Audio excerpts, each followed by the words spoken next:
Hi, I'm Doctor V Boykin, former single mom, stripper, felon, now keynote speaker, two-time author. I tell the truth about how to navigate challenging personal and professional situations. And the day has come.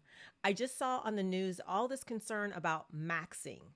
And what it is and what they were referring to is that now young boys are getting all sorts of serious, complicated plastic surgeries in order to fit into a specific aesthetic. Like they're breaking their legs so they can get rods and then be taller.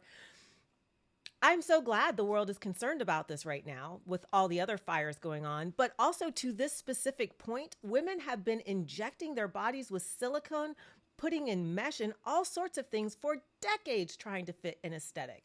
So why is it now we are suddenly blanketing the news because young boys are following a similar trend? And why am I bringing this up?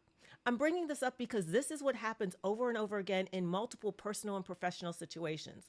Those that are marginalized have been putting up with egregious things forever or trying to modify themselves to fit in forever. But as soon as it starts to affect a majority group or a group that is more valued by society, all of a sudden it's an issue. Like those silent layoffs and the mass exodus of Black and brown talent from the workforce. Remember those 350,000 jobs in the first quarter of 2025 where Black women lost their jobs while white men increased? Wasn't an issue. But let it come back around to the fact now that white men are losing their jobs. Now it's an issue. You see how that works? That's how it works inside the business world as well.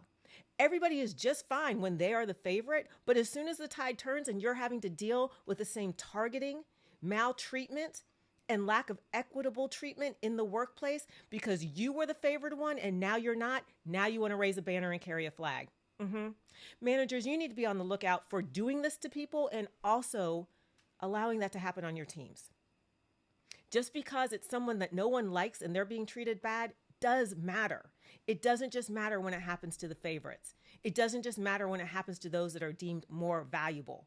All your little silent layoffs, all of your targeting, all of your illegal practices, all of your trying to hide behind, it was a forced reduction. No, I know why you fired the people you fired. You're trying to silence voices. You're trying to change culture without anyone noticing. You're trying to strip benefits. And when people stand up and say, you know what, you haven't had a Black person in leadership in these appointed positions, or you know what, when you hired me and you made that social contract with me for employment, your benefit package were different. You were giving stocks. You were giving increases. You were sending all of us to President's Club or whatever it may be. Yeah, you get rid of the people that speak out. That's all right. I'm still talking.